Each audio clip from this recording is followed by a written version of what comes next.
Europe has been at war for more than half a year. After the tension of the 30s, a decade when Europe had lurched from crisis to crisis, the war brought the continent a strange calm. After the initial blitzkrieg, when Poland had fallen to the Nazi army in weeks, after the shock of two previously bitter enemies coming together in the Nazi-Soviet pact, an earthquake that realigned the alliances defining Europe, the continent had slipped into something that seemed neither war nor peace. Titanic battles had not been fought. The recurring nightmare that the horrors of the Western Front might be reborn had not happened. Troops on both sides sat and awaited action. In France, the Maginot Line of fortifications, a line of defenses along the German border in which the French placed such faith, was strengthened yet still further. Might was piled upon might. Destruction from the air had not appeared. The air raid shelters, the evacuation of children, the hurried issuing of gas masks had all seemed for nothing. To the people of Britain, this strange calm was called the phony war. The war was fought, but the action was in remote places. At sea, two great battleships had been lost. A German U-boat had daringly crept into the great northern anchorage at Scapa Flow and torpedoed HMS Royal Oak with the loss of 800 lives. In the far southern Atlantic, the German battleship Graf Spee was cornered in the South American port of Montevideo. Rather than sail to face destruction by a waiting British fleet, the German captain chose to scuttle his ship. At sea, the U-boat war against the commerce of the empire had slowly begun. The great liner Queen Elizabeth had made a secret dash to New York to finish her construction. In the far north, the Soviet Union and Finland had fought a bitter war amidst winter snows. Content that the Nazi-Soviet pact gave him a free hand, Stalin felt free to intimidate and bully the smaller countries on his frontiers. Despite fierce resistance against poorly led communist armies, the Soviets eventually inflicted defeat on the Finns and added Finnish territory to that grabbed from Poland. However, as the winter turned to spring, that illusion of peace was to dissolve before the eyes of the world. German armies swept northwards into Denmark and Norway. The aim was to conquer Norway, to secure Scandinavia on Germany's northern flank. Denmark was just in the way. A British expedition to the aid of Norway was rapidly defeated, the campaign ending in fiasco as the Royal Navy had to evacuate the army, a drama which in coming months would be replayed again and again. The crisis of the Norwegian campaign brought the fall of British Prime Minister Neville Chamberlain.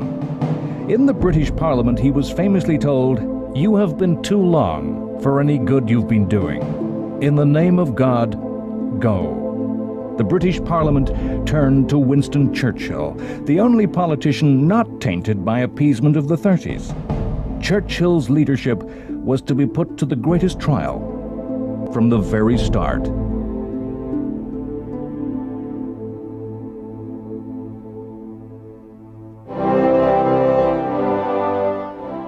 On the 13th of May, 1940, on taking office, Prime Minister Winston Churchill's message to his new government, to the Parliament and the people of Britain, mirrored the plight of their country. Powerless to make any move that could threaten the Nazi state, Churchill gave no quick and easy solution. He offered no hint of any possible compromise, accommodation, or understanding, no promise of any appeasement. "I have nothing to offer but blood, toil, tears, and sweat," he said. Churchill had come to power as the British war effort had collapsed into chaos in Norway. If the situation had seemed grave enough, the fortunes of Britain and her continental allies immediately plunged to new depths of despair.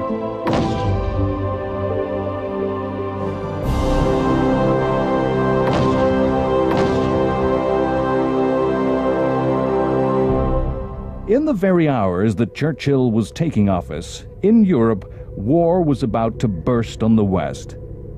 A German attack began across the whole of the western border from the sea to Switzerland. In the north, German armies swept into the Netherlands and Belgium.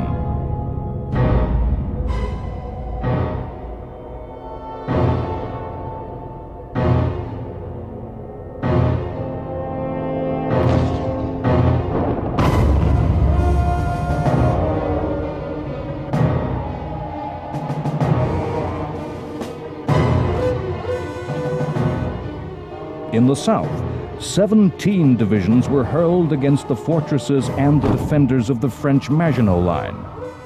The territory into which the German armies marched was, for the great part, that which had been fought over a generation before.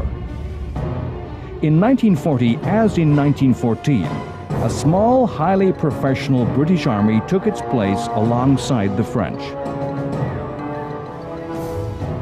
However, the war in 1940 was to be far different to that fought in 1914. It was a war where movement replaced static immobility, where the front line moved tens of miles every day, a war where even the words "the front line" came to have little meaning, where the safe area in the rear could in hours become enemy territory, in seconds become a tortured hell of aerial bombardment. The word that history uses for this type of war is blitzkrieg. Blitzkrieg was a word new to the world. It's a word born of the 20th century. Its first recorded use was 1939, and since then has passed into nearly every language of the world. Blitz, lightning; Krieg, war. Blitzkrieg was known as the Lightning War. To understand how Blitzkrieg came about, as with so many of the events of World War II, is to understand the impact of World War I. In 1940, that this war of incredible mobility was played out upon the same stage as where only 30 years previously an entire generation died moving backwards and forwards over the same shattered few miles of earth, only emphasized the shock of the new. Throughout the history of human conflict, from the first time a club was swung in anger, the advantage in war has swung between the extremes of offense and defense. Those primitive peoples who first used clubs had the advantage, but were bettered when met by those who had also invented the shield. The cycles of offense versus defense have continued throughout the history of warfare to this present day. In World War I, the perfection of just one weapon, the machine gun, had given the defense a crushing advantage. 2 men in protected positions could resist 1,000. The result was stalemate, as neither side could mount a decisive attack. The first tanks had appeared in the later stages of the Great War. Lumbering and clumsy, they had crawled their way across the mud, the trenches, and the barbed wire of no man's land. Their contribution to Allied victory was not clear. Over so many of the leaders of the Second World War hung the shadows and ghosts of 1914. In the Great War, generals on both sides, bereft of ideas, had, in despair, resorted to the logic of attrition. The aim was not to defeat the enemy, simply to destroy, to kill soldiers. It was a strategy expressed as bleeding the enemy white.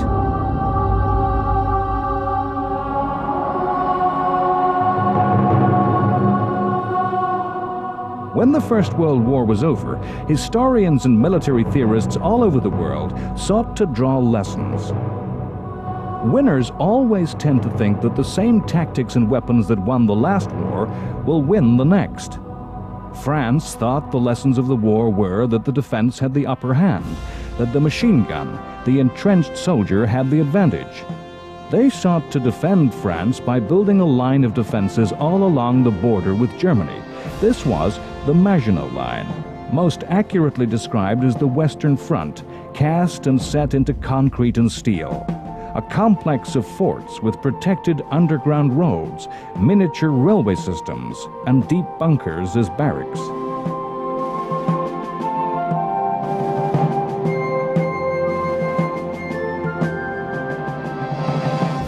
The victorious armies of Britain and France saw the tank and the aircraft as just another weapon to be fitted into existing ways of fighting war. Tanks were attached to cavalry units. Tanks were ordered to support the infantry. The result was that tanks moved at the pace of men marching on foot, at the same speed as horse-drawn transport and artillery. Their job to knock out machine guns so infantry could make a bayonet charge on foot and cavalry could gallop to attack with sabers drawn. It would be completely wrong to suppose that the British and the French ignored the tank. Tanks, in fact, made up large numbers of both countries' armies. The weakness lay in the minds of the commanders, in the theories and ideas of war.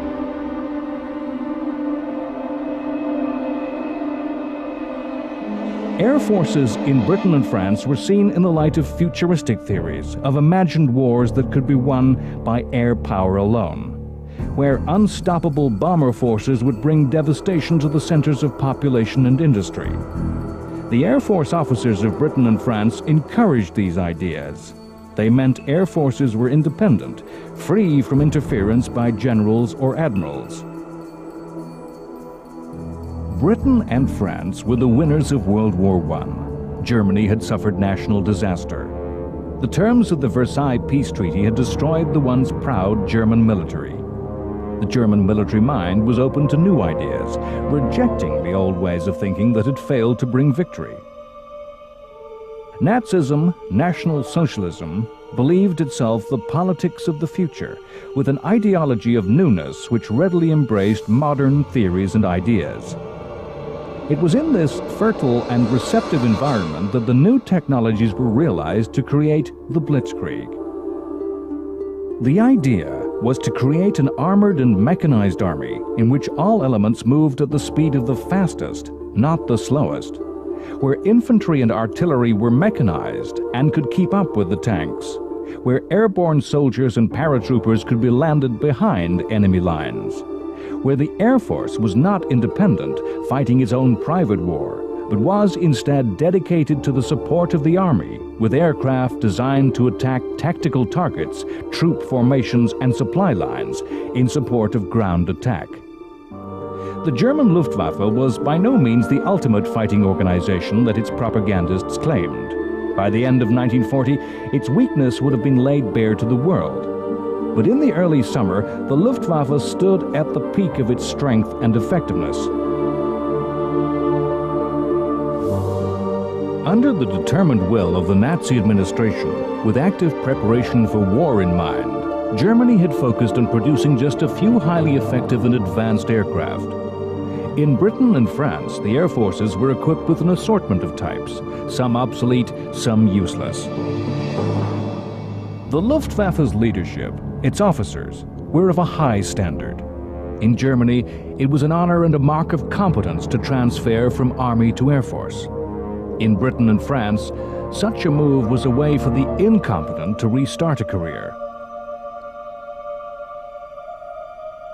Despite the modernity of the means of war, Blitzkrieg had at its heart classic military theory, ideas which would have been understood by the greatest commanders of the past: Alexander the Great, Genghis Khan, Napoleon. Blitzkrieg was not a strategy of wounding the enemy, of destroying him, but of techniques of hitting at the decisive point of rapid, fluid maneuver that could respond to the will of quick-thinking generals. Blitzkrieg was a strategy of encirclement and of surprise, in which victory would go to the quick and the skilled. The German word for armor is Panzer. Germany created specialist panzer divisions which, with close air support and airborne soldiers, were to act as the spearheads for German attacks, penetrating deeply behind enemy lines, outflanking and surrounding the enemy. The German army still had traditional elements, slower divisions of foot and horse that reduced and destroyed the pockets surrounded and cut off by the panzers. Panzer warfare, Blitzkrieg, made real the soldier's nightmare: to be surrounded, to be cut off from home and safety, to have no way out. On May 10th, the forces of Britain and France outnumbered those of Germany. Germany had a total of 2,400 tanks, the French 3,000, and the British 1,000. Yet on that day, Hitler told his generals, "Gentlemen, you are about to witness the most famous victory in history." In the south lay the Maginot Line, fortifications against which the strongest of forces would find it difficult to prevail. This was where the French expected an attack.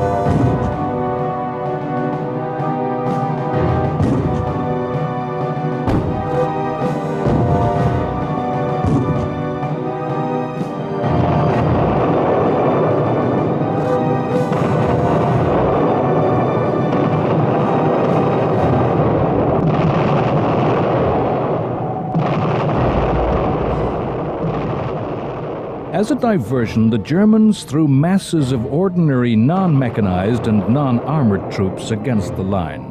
The Maginot fortifications did not extend across the Belgian frontier. Opposite these areas in northern France stood the best of the French army and the entire British army, guarding against a strike that would seek to bypass and outflank the Maginot line and thrust to the rear towards Paris.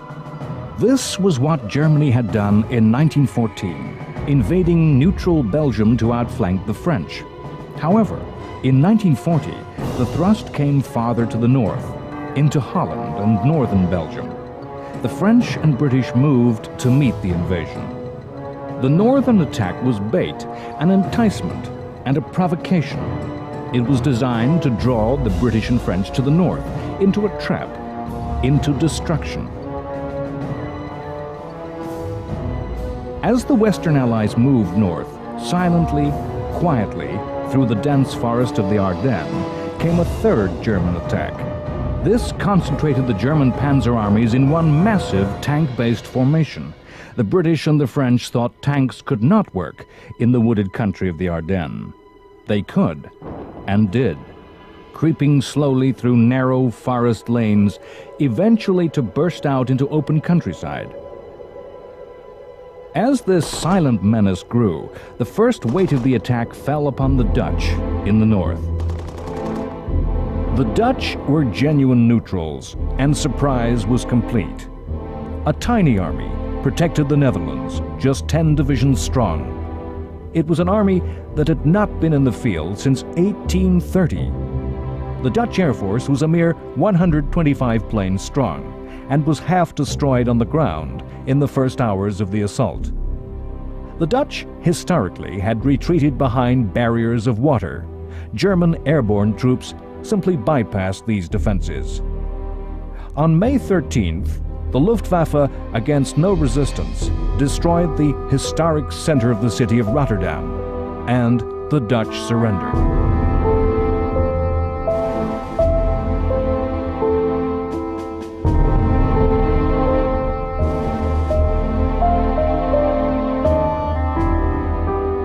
Still, the British and French advanced toward the north to a decisive battle. Hitler was to say of the campaign, as he received reports of the British and French advancing, "It was wonderful the way everything turned out according to plan. When the news came through that the enemy were moving forward along the whole front, I could have wept for joy. They had fallen into the trap they had believed." On May 13th, the British and French armies were deep into Belgium and Holland, and the third German attack burst in their rear, accelerating to open country. Moving at tremendous speed, the Panzer armies swung around to the west, attacking the Channel ports, giving the British and the very best of the French no way out.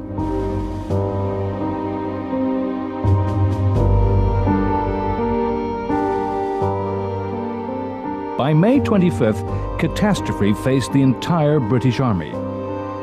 The entire British war effort was placed in the gravest peril as the British Expeditionary Force was nearly surrounded. In the Great War, another British Expeditionary Force had doggedly defended this small patch of Europe for 4 years. In 1940, in just weeks, fast-moving panzer armies broke the British line, circled around to their rear, and threatened to surround the British, denying them a way out by holding the Channel ports. The result would be that the entire army Britain had raised would be lost in mass surrender.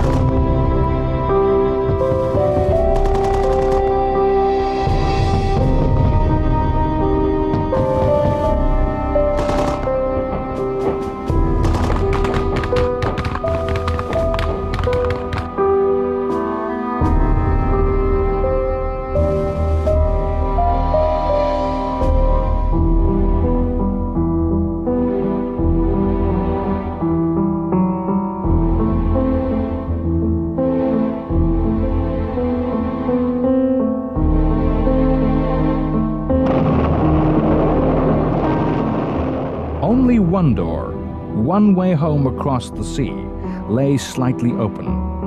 This was the French port of Dunkirk. The Royal Navy began to organize the army's escape.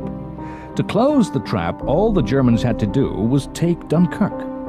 The days between May 26th and June 3rd number among the most important in the history of the world. A point in the timeline of humanity where the actions of a single man, a single mind, a single will has a decisive influence on all that happens ever after. Within the encircled port were both British and French troops. That the British were planning escape was a fact at first hidden from the French.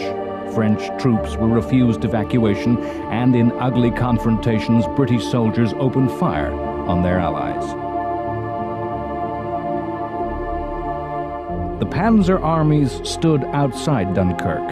They had paused to reorganize, regain their formations and shape, and were ready to make the final assault on the port, their generals ready, eagerly awaiting the order to attack. The order was to come from Adolf Hitler, and that command was crucially delayed for 48 hours. Was it a mistake? Or did Hitler fear he risked his forces? Did he not understand how close his dark ambition lay to fulfillment? Or was it simply loss of nerve? Hitler wanted to completely destroy and humiliate the French, but saw in Britain a potential friend and dreamed of his European empire allied with the British Overseas Empire, confronting and destroying the forces of Stalin's communism in the East. Of course, there were other factors that stayed the German armies. French armies fought fierce, covering attacks to win time. The Luftwaffe wanted to prove that it could defeat the British without ground forces. The result of Hitler's hesitation was what history has come to know as the Miracle of Dunkirk. Dunkirk mobilized the British talent for improvisation, for pulling in unity during crisis, that side of the British personality that is dogged, that refuses to give in, which adversity only inspires to ever stronger resistance. A hastily gathered fleet of small vessels, pleasure ships, small boats used by ordinary people for weekend holidays, crossed the channel and helped rescue the army from the beaches under the guns and bombs of the Third Reich. Abject defeat was turned into a kind of triumph, a kind of victory. Of course, the ships of the Royal Navy were the central element of the effort in the saving of the army, but the lasting image is of civilians, ordinary people, of the man next door, volunteering to climb into tiny craft designed for pleasure on sunny days, crossing a hostile sea to save soldiers from exposed and open beaches under remorseless air attack. A total of 338,000 soldiers escaped over the sea. After the British, 100,000 French were taken. All heavy equipment was lost. Vast stores of artillery, transport, and tanks fell into German hands. Men even threw away helmets and rifles in escape. But helmets, rifles, and tanks can be replaced. Dunkirk turned crushing and humiliating defeat into a version of victory. Dunkirk was demonstration of the British will to endure and in the end prevail. Dunkirk was one of the events of the dark days of the war that gave the British people belief in their future. The possible course of history, had Hitler closed the trap, is stunning to contemplate. Britain would have had to surrender, the war might have ended, and the British Empire become ally to Hitler's tyranny and evil. With the escape of the British, in June, Belgium too capitulated and surrendered to the German occupation. With Nazi armies just 20 miles off sea from British territory, Churchill again repeated a message of defiance. In one of his most famous speeches, he once again took words and forged them into weapons. "We shall go on to the end. We shall fight in France. We shall fight on the sea and oceans. We shall fight with growing confidence and growing strength in the air. We shall defend our island, whatever the cost may be. We shall fight on the beaches. We shall fight on the landing grounds. We shall fight in the fields and in the streets. We shall fight in the hills. "We shall never surrender." While Churchill issued forth with belligerent defiance, the role of Nazi victory continued. The campaign in Norway came to a close as that country surrendered on June 4th. Hitler's northern flank was secure, and Sweden, although neutral, was insulated from the war, secure from British interference, and falling firmly into the Axis sphere of influence. In France, the forces of Germany had turned south to deal with the French. The remaining soldiers were from the reserve divisions of the French army, poorly equipped, badly trained, and of low morale. It was an army that marched on foot, that Napoleon Bonaparte would have recognized. On June 9th, the French government appealed to American President Roosevelt to act as mediator. He refused, saying he could have no influence on European events. The next day, Italy entered the war. Mussolini's armies invading southern France.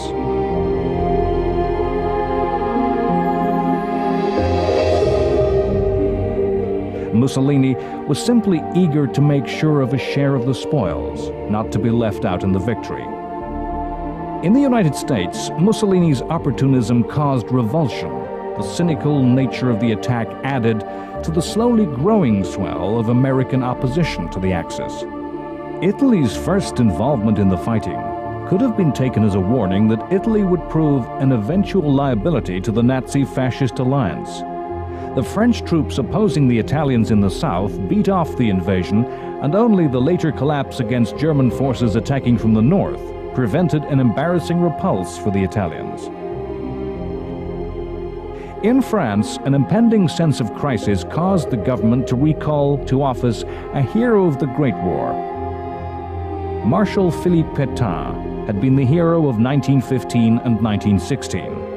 At the height of the Battle of Verdun, an earlier dark hour of crisis, his simple message of defiance, the famous words, "Ils ne passeront pas," "They shall not pass," had become a battle cry. This spirit of defiance reflected that offered by Churchill. Tragically, the Pétain of 1940 was not the same man as the hero of 1915. The guilt of many thousands of lives lost, their last dying words, that battle cry, weighed heavy on the old man's shoulders. Pétain immediately suggested a peace with Hitler. On June 10th, the French government fled Paris and declared the city open, hoping by doing so to prevent the capital being fought over and destroyed. Churchill urged them to fight in the streets of Paris, to never surrender.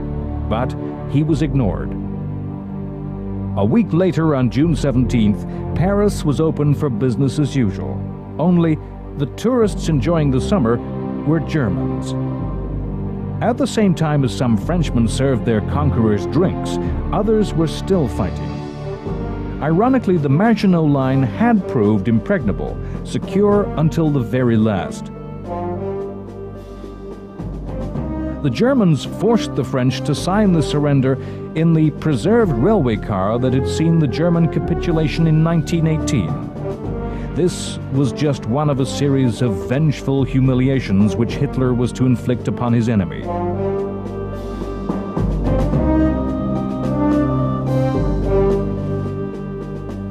On June 14th, the population of Paris endured the sight of the Wehrmacht marching in triumph down the Champs-Élysées.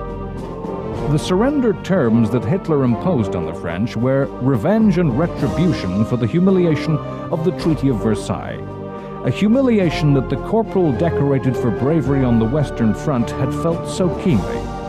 The French army was reduced to 100,000. The cost of the German occupation was to be borne by the French.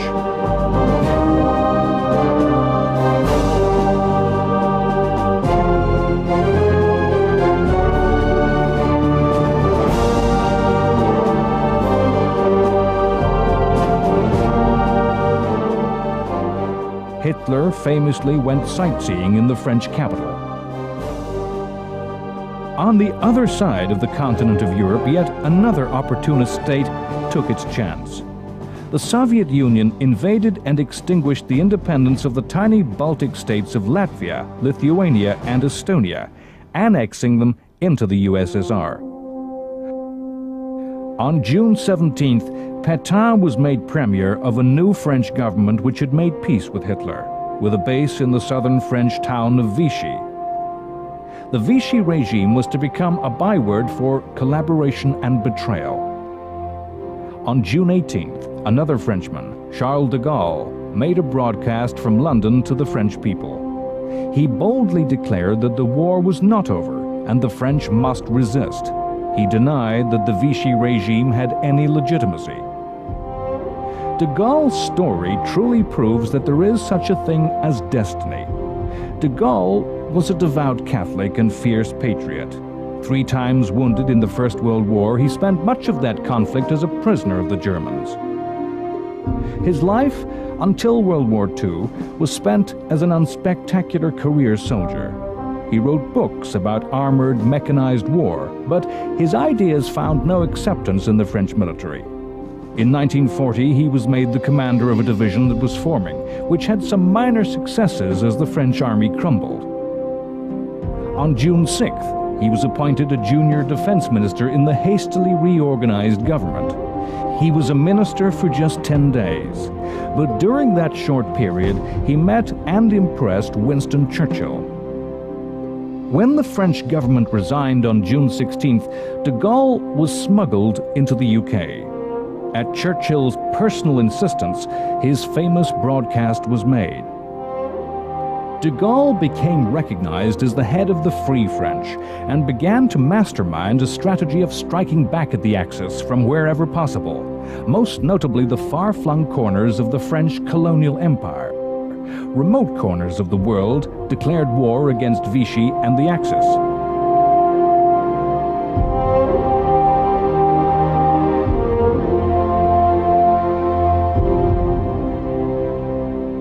De Gaulle saw his duty as a religious calling.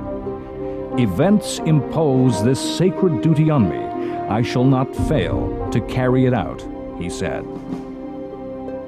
De Gaulle would, in the coming years, boldly fight as the leader of a free people, mounting actions independent of his allies. Through strong self-belief, he refused to become subject to Britain and acted as an independent leader. Pétain's government tried de Gaulle for desertion and, in his absence, condemned him to death.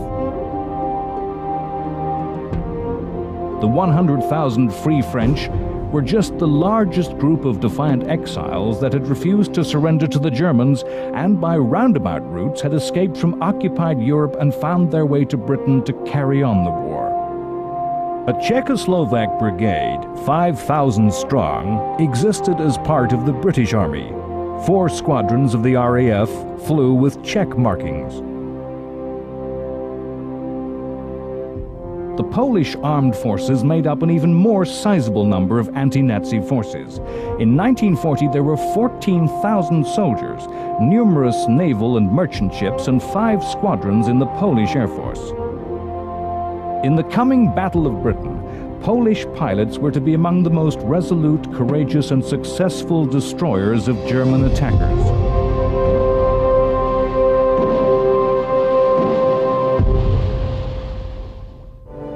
In early July, an engagement was fought which demonstrated to the world that Churchill's defiance was not just words.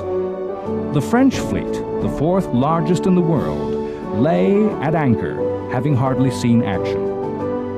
The British feared the Vichy government would surrender these ships and place them at the disposal of the Germans. The Royal Navy sent a powerful fleet to lie off the ports in which the French fleet lay, and the French admirals were given hard choices: put to sea and join the British in a combined fleet, scuttle their ships, or be destroyed. The French Admiralty refused to comply and ordered all ships at sea to move to the ports where the main fleet lay to confront with the British. The Royal Navy intercepted the message and the British ships opened fire. The French ships at anchor were easy targets. and the bulk of the Vichy navy was destroyed. Nearly 1,300 French sailors died, creating a legacy of bitterness.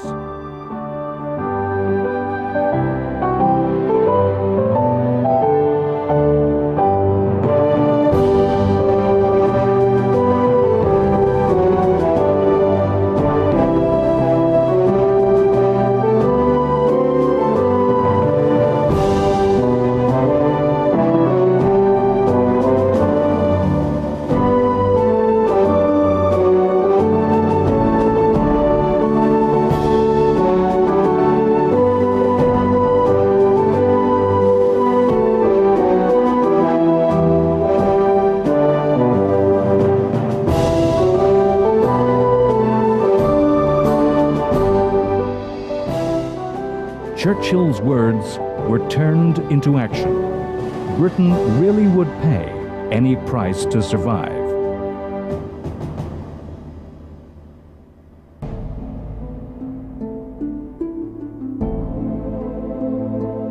On August 5th, Italian troops invaded British Somalia from their neighboring East African colony. The motivation for war was once more Mussolini's ego and passionate, ravenous hunger for conquest to add to his new Roman Empire. The fighting between European powers and European ideologies was spreading over the surface of the planet to embroil all peoples. Men were to fight and die in all corners of the earth. The fall of France had a wide effect on the conduct of the war, affecting the war of resources, the war of economic and industrial strength. It has been said that all wars have at their root the control of resources, of food, of raw materials, of manufactured products, including weapons themselves. The possession of these resources is as important in bringing victory as much as number and quality of armies, navies, and air forces. The preconditions of the war of resources was not in Britain's favor. In 1939, Germany was self-sufficient in food and most raw materials. Her supplies of energy were based on coal. Oils she had to import, but advanced science and technology meant that coal-based substitutes for oil could be found. In Britain, the position was far different. Britain was a trading nation which looked out to the rest of the world, its merchant fleet the largest. Britain needed to import no less than 55 million tons of goods of all kinds each year to survive. Compared to Germany's self-sufficiency, that merchant fleet had to bring wheat from North America, meat from South America and Australia. If all shipping imports to England were halted, it would take a mere few months to completely starve Britain to death. At the outbreak of war, the huge British Royal Navy had thrown a tight blockade around Germany, closing the narrow gaps of the Channel and the North Sea. German naval strength was trapped, their warships facing a long, tortuous journey before being able to attack British trade.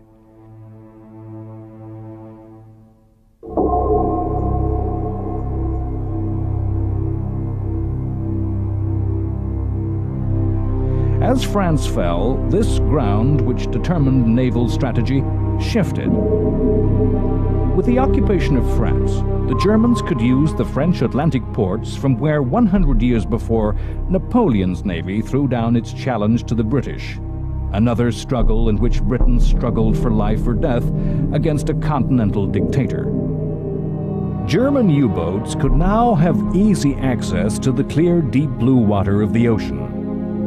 As soon as a U-boat left French coastal waters, it entered the shipping lanes that brought oil from Africa and the Middle East, that carried armies to Britain's overseas empire, over which flowed strategic materials without which the RAF could not fly. Sail a short distance further, and were found the ships bearing food from the Americas. Germany was poorly prepared to take advantage of this. The U-boat numbers initially only slowly grew. Churchill was to say, after the war, that the U-boat war was the war that truly terrified him. Not a war of flaring battles and glittering achievements, but a fight of statistics, diagrams, and curves that the public did not understand. A war where inspiring words and spirit could have no effect. With the fall of France, Britain and her empire stood completely alone against Hitler. The only weapon was belligerent defiance. Time and time again, Churchill made words into sharp weapons. Let us brace ourselves to our duties, and so bear ourselves that if the British Empire and its Commonwealth last for 1,000 years, men will still say this was their finest hour. If we fail, then the whole world, including the United States, will sink into the abyss of a new dark age, made more sinister and more protracted by the lights of perverted science. Britain could have no strategy other than survival. Churchill's hopes lay in involving America in the conflict. All over the south of England, invasion was awaited. Preparations were made.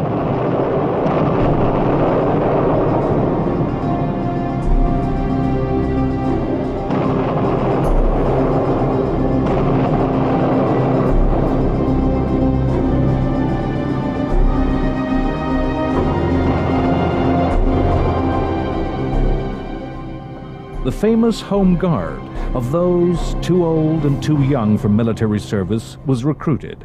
It gave all a sense of involvement. With the passing of time, the measures of improvised weapons now seems comedic, the stuff of farce. From within the Home Guard, a highly secret elite of stay-behind saboteurs was given special training to work from secret hideouts.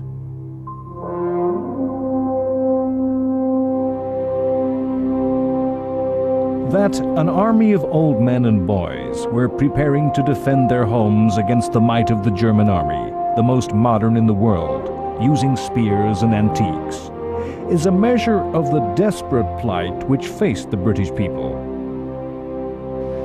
In the course of your duty, you may have the luck to come in contact with the enemy. If you do, one of your duties is to shoot when you see a sitter, and shoot to kill. When, in later years, the Home Guard's German equivalent was called into real action, with the aged and children fighting experienced battle-hardened soldiers, there were to be no jokes, no comedy, simply a desperate tragedy. A general atmosphere of fear and tension pervaded the whole of Britain, with a feverish climate of paranoia. Both the physical and social structures of Britain were torn apart. Road signs were removed to confuse an invading enemy. Fields were filled with obstacles to hamper glider and airborne forces. Wild experiments were made to set the sea on fire. What became known as parachute fever everywhere created rumors of saboteurs and infiltrators. Wild stories of Germans in British uniforms circulated, often caused by misunderstood Polish and Czech soldiers. The classic myth was that of German paratroopers walking the British countryside disguised as nuns. The structure of the country was dismantled in an urgent need for scrap metal. Aluminum pots and pans were collected to make warplanes. Iron railings and fences were gathered to build battleships. These actions were as much a media move as a real search for the materials of war. There was a need to make the whole country feel that something was happening and that each and everyone could be involved. The physical signs of desperate paranoia were mirrored by changes to the political and social landscape of Britain. One of the first acts of Churchill's government was to make new laws that effectively abolished traditional British personal freedoms and the right to private property. Now anyone could be told to do any job, and property could be seized by the government and used for the war. The right to strike was abolished. New taxes at 100% were introduced to prevent war profiteers. The democracy had paradoxically assumed the garb of the totalitarian dictatorship that it sought to destroy. The fear of subversion meant those thought politically suspect were arrested and detained. Pre-war British fascist leader Oswald Mosley was imprisoned, his followers in the British Union of Fascists interned. As the British people lived lives of febrile panic and paranoia, the fact remained that a few miles away, the German armed forces were preparing to complete the war with the invasion of Britain.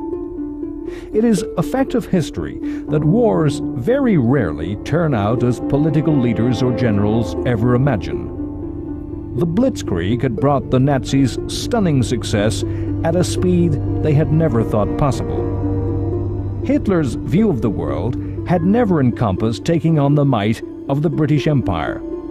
From the earliest days of Hitler's political thought, he had seen his destiny, that of the Nazi movement and that of the German people, as lying in a titanic war in the East against Soviet communism.